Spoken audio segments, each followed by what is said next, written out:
sometimes I do know when I'm about to get in trouble. Get ready, Daily Mail, because you're coming for me. I have never seen a campaign against a woman that was so unwarranted. I down to the nub and he knows it. She's probably killed people. Not a lot that we know of yet, but I'm kind of scared of her.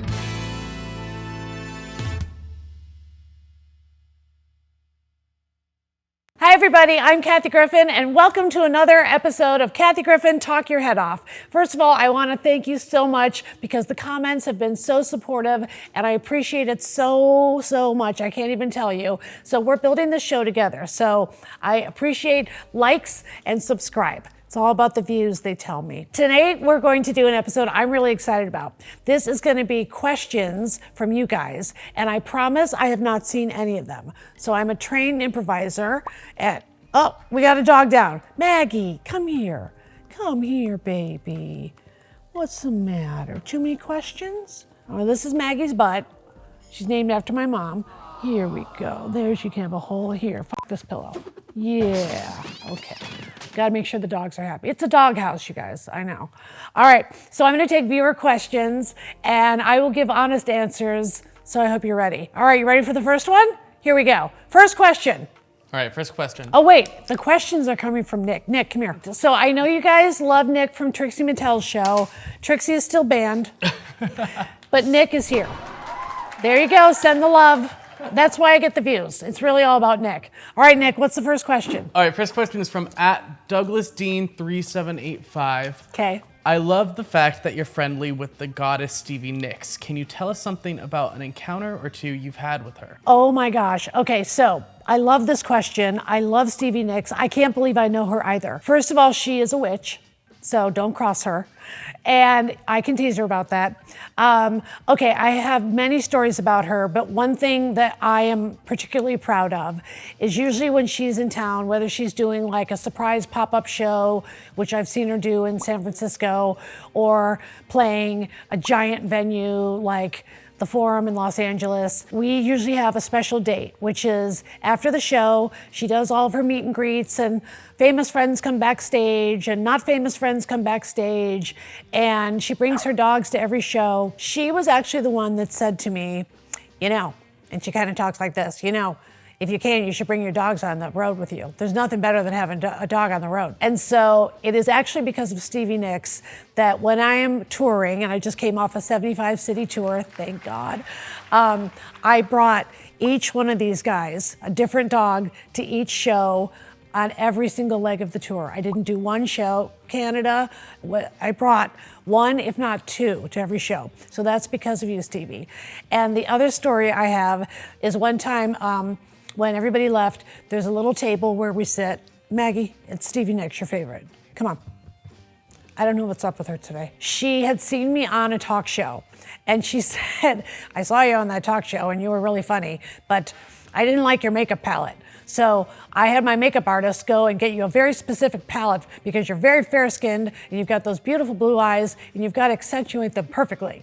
So I have a makeup bag to this day that is from the great Stevie Nicks, and I have the list of the makeup that she personally chose with her makeup artist, and that is the makeup I'm wearing. Because when Stevie Nicks tells you to do something, you don't ask questions, you just do it. So thank you, Stevie. I still have the makeup bag, and then I just keep buying the makeup. @JJ Jenkins 2008 asks, did you and A$AP Rocky do the deed? I f***ed A$AP Rocky down to the nub and he knows it. Are you kidding? He couldn't even keep up with me.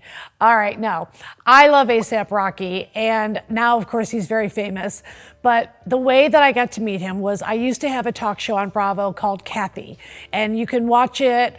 I think it's on either Apple or Amazon, but you can watch it if you want to. One of my producers showed me a tape of A$AP Rocky and Danny Brown talking about how they want to fuck me.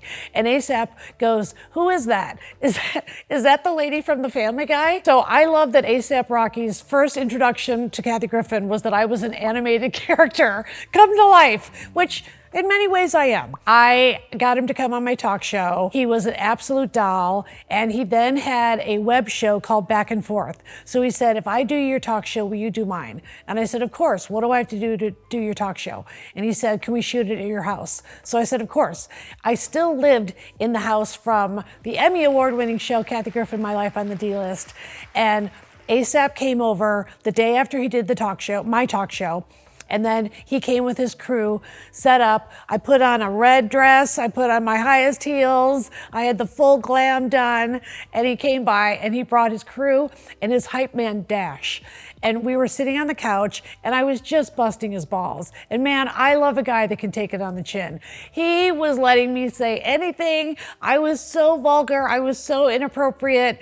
It was so not sufficient for work, I can't even tell you. But I just wanted to make him laugh. And he was such a good sport about everything. But what I remember is when we were taping that, I try not to get distracted, right? But I can't help, but I'm sitting there and ASAP is to my right, and then I see Dash, his hype man, outside my house on one of the upper balconies going like this. I'm on top of the world, Ma! I'm on top of the world.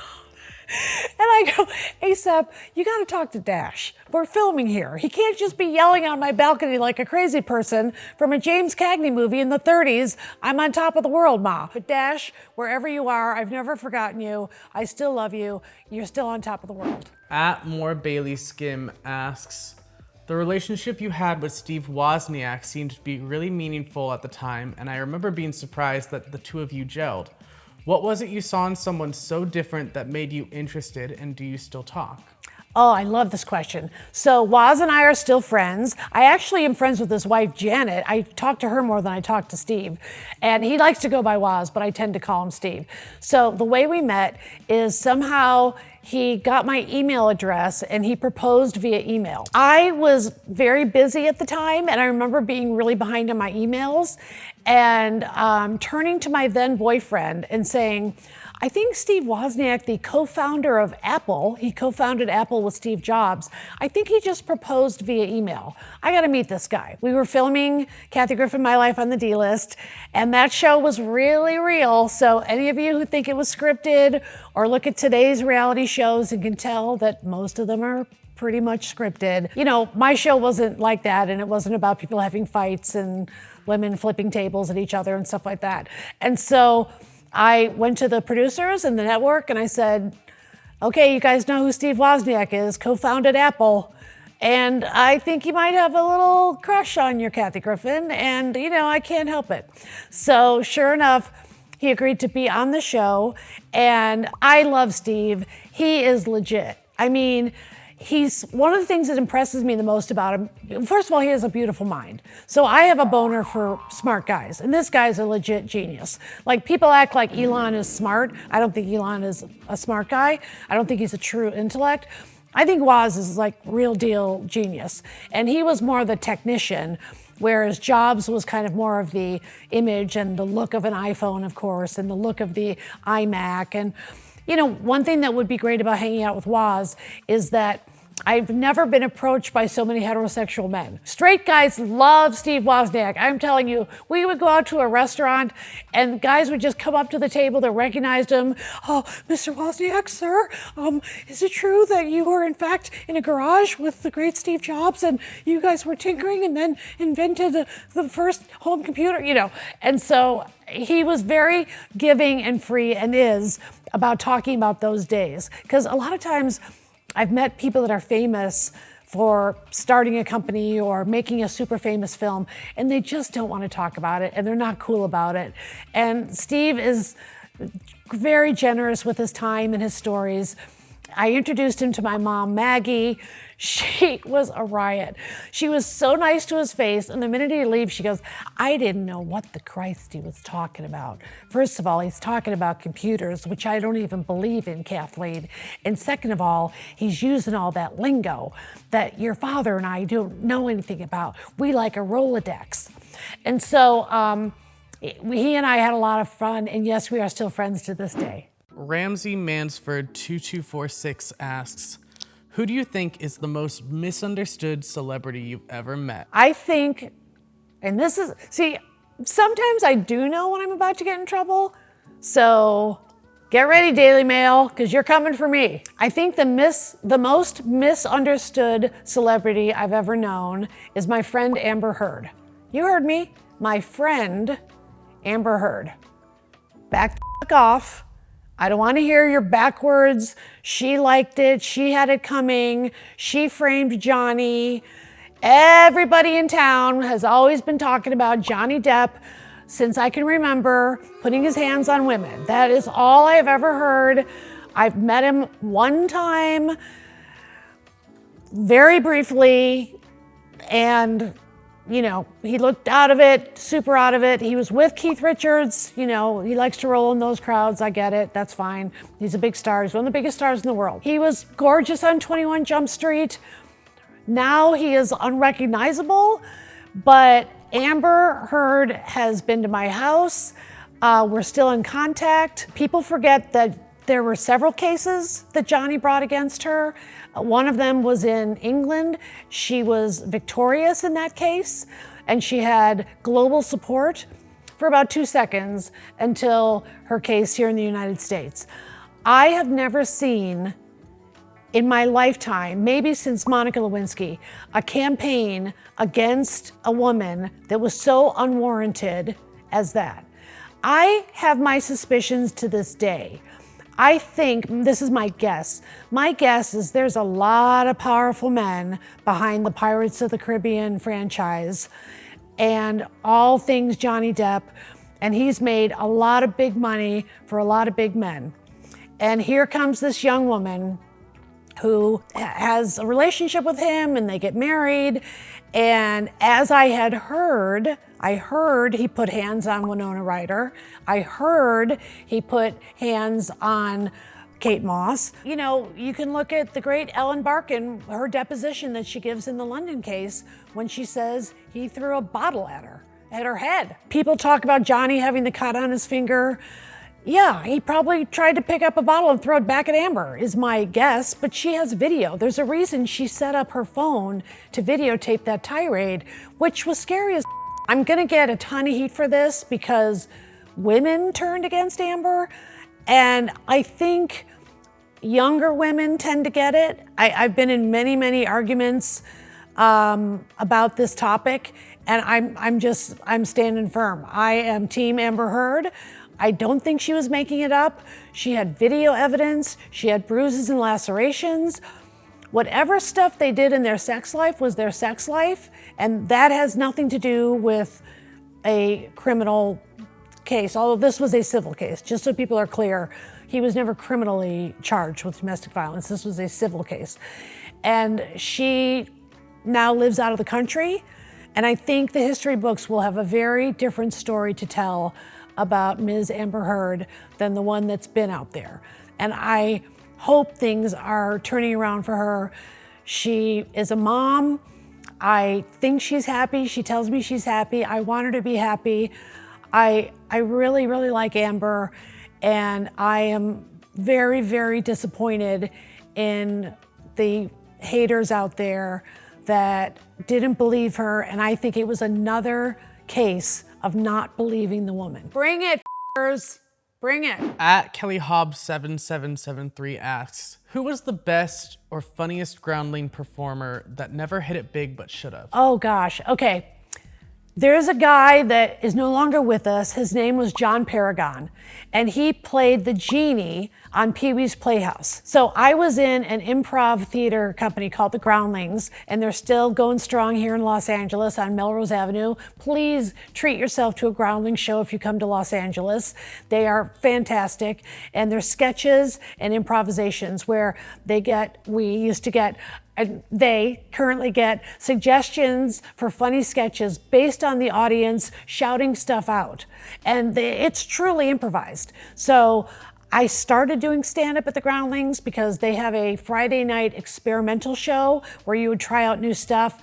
And I had a director one time who actually liked me and said, I think you're funny as a stand-up. Why don't you open the Friday Late Show with one of your stories? And that's actually how I got into stand-up, is through sketch comedy and improv. And this guy, John Paragon, man, he just set that stage on fire. I'm telling you, he would do song improvs. Like if you've ever seen Wayne Brady, he's amazing at that. The audience would yell out a crazy phrase that would be a song title. Anything, there's a lamp on the table. And he would improvise a whole song called There's a Lamp on the Table. But he'd be dancing while he was doing it and, you know, doing lyrics that were hysterical. He was great at impressions. He was great at sketches. And the other one I just have to throw, because my generation, you're gonna know who I'm talking about, and he's no longer with us, but the late, great Phil Hartman. So I got the opportunity to work with Phil and be in an improv company with Phil. And man, he was so good at his craft, and he later went on to many successful years on Saturday Night Live, many, many years as the utilitarian player, but he also did every impression you could think of, and he had his own characters that he loved doing, and he was always kind to me and didn't treat me like a girl comic, like less than. And I remember one time, you guys, Phil Hartman called my mom when I was still living in a 2-bedroom apartment on Pico Boulevard in Santa Monica, right across the street from Santa Monica High, not exactly Beverly Hills. I lived at home when I was still at the Groundlings, and Phil Hartman called my mom to say, let Kathy stick with it. I think she has the stuff to make it. Phil Hartman said that. I know. So anyway, I think of both of those guys a lot. Were there any movie or TV shows you auditioned for that you didn't get or were offered and turned down that you wish you'd done? Phoebe on Friends. There, I said it. Yes, I auditioned for Phoebe on Friends, and my dear friend who I love, love, love, Lisa Kudrow, got the part. In the 90s, you guys, I went out for every wacky best friend, wisecracking secretary, hooker with a heart of gold. You know, when you're doing that many auditions, you don't know which one's gonna be the good show or the bad show. But I was like, I don't know, this pilot script, there's something special. And all my girlfriends were going on for the part, and we were all talking about, have you gone in for Phoebe yet? Yeah, have you? Did you go in for Phoebe yet? Yeah, when are you going back? Who's going to network? Who's going to call back? Who's going in for their third audition? And so I didn't get Phoebe on Friends, but I was very lucky to get a sitcom the very next year, and I was on that sitcom for 4 years. But Lisa Kudrow rocks the Phoebe, and Lisa is so talented, and she does, go watch all of Lisa's work. She's always good. At Troy B5D asks, what celebrities have you made fun of in your act that you've eventually become friends with? Maybe they were offended at first, but eventually got it. Oh, Sharon Stone. For sure. For years, I would make fun of Stoney. I actually talk about her in my latest special in a way that's a love letter. Stoney, if you're watching this or hear about it. See, that's the problem, is I'll often do a bit about a celebrity and they won't see the bit, but they'll hear about it and then they'll get pissed. And so she's somebody that I enjoyed making fun of because she's like perfect. She's the perfect target for me. You know, she's like tall and blonde and gorgeous and talented and perfect. So my attitude is fuck her. And so that's the kind of road I go down. But I would say the nice thing is the more I did stand-up and the more I did stand-up specials, luckily the celebs started to calm down. But I was in a 10-year beef with Demi Lovato. Demi Lovato. Debbie. You heard me, Debbie. Okay, here's what happened. So, remember when Twitter used to be cool before Elon and before it became a Nazi playground and like a crypto haven? All right, which is a scam. Kids, crypto's a scam. Don't do it. Same with gold bars. Don't buy gold bars. I had done a show in, I think, Seattle. I may have even done a double that night, 2 shows in one night, and I couldn't get to sleep in the hotel room. Typical comedian story. So I'm on Twitter late at night, and somebody tweets me the question, who's the biggest asshole that you've ever met in Hollywood? And just without even thinking, I do the voice activation. I go, Demi Lovato. So of course it comes out Demi Lovato. So I thought that part was funny in itself. And what I didn't know was that Debbie, as I will always call her, because now she's kind of come to represent the celebrity that took 10 years to realize I'm really just giving you shit. Debbie, it's me, Kathy. It's just, you're Demi Lovato. Be Demi Lovato. You're up here, I'm down here on the D list. If I call you Debbie because I used voice activation, it's because I'm dyslexic and it takes me a long time to type. But I met her when she was a tween actress, and she was less than extremely friendly. And so I just, without even thinking, I was Demi Lovato, I don't know. So her fan army came after me, and I don't know if they're still called this, but they call themselves the Lovatics.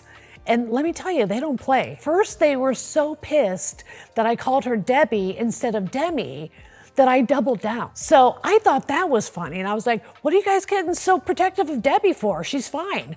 So then it was just vicious, like videos of where I lived at the time, like kids making videos of reenacting killing me. Like, let me tell you, these Lovatics, they don't play. They are serious about wanting me dead. And the more I called her Debbie, the more that seemed to offend them more than anything. So I thought it would be kind of a funny, what we call in comedy, a runner, which is where you just beat a joke to death. And so I then would refer to Debbie whenever someone would ask me the question, who are comedians that maybe didn't love the joke? And I'll be like, that's singer Demi Lovato. And then, whoever I'm talking to will correct me and they'll say it's Demi. And I'll say, I know, but it just pisses her off so much. So in the middle of the Lovatics coming for me, turns out Debbie decided to post on her own social media, and she had and has tens of millions of followers. I had like a few. So she also hated me. So she took a picture of me that I didn't know about one time when we were both presenting at iHeartRadio, those music awards, they do the award show every year. So we were watching, Rihanna was on stage, I remember this part.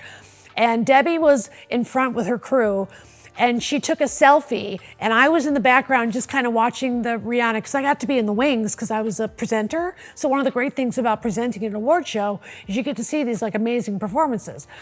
So Debbie took a picture of herself with me in the background going, and then she threw that up.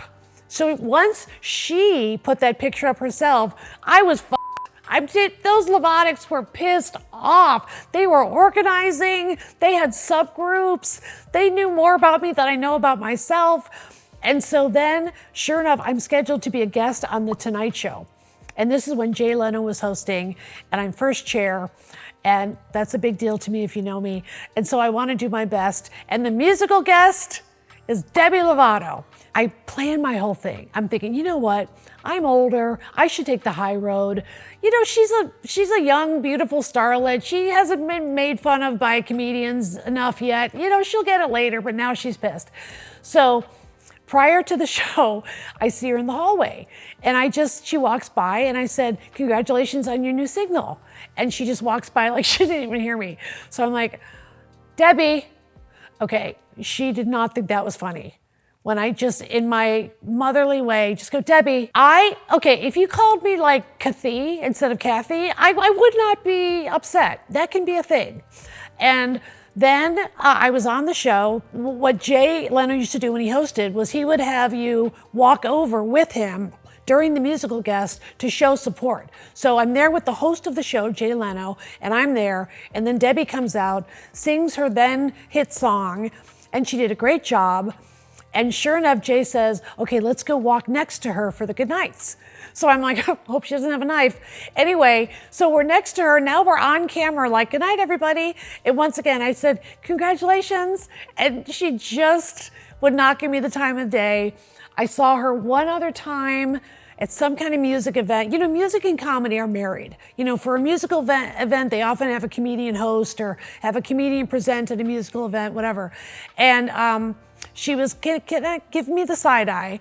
And I do think she's probably killed people. Not a lot that we know of yet, but I'm kind of scared of her. Recently, like within the last year, I go to Paris Hilton's birthday party, which I know is funny in itself. So I go, and it's one of those moments where I turn around and there's Debbie.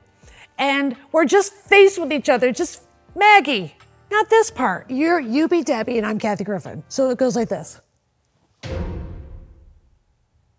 Okay, so I finally just turn to her and I go, it's been 10 years. Do you forgive me? Come on, let's make up. And she was so sweet. We hugged and she was sweet, and our beef is over. It was a 10-year beef. Debbie, call me. Okay, you guys, we're gonna stop here. I can't top the Debbie story.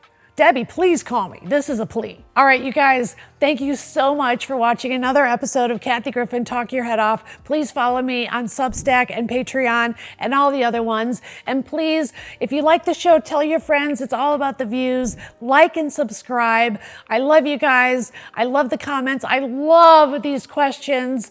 I love you, Debbie.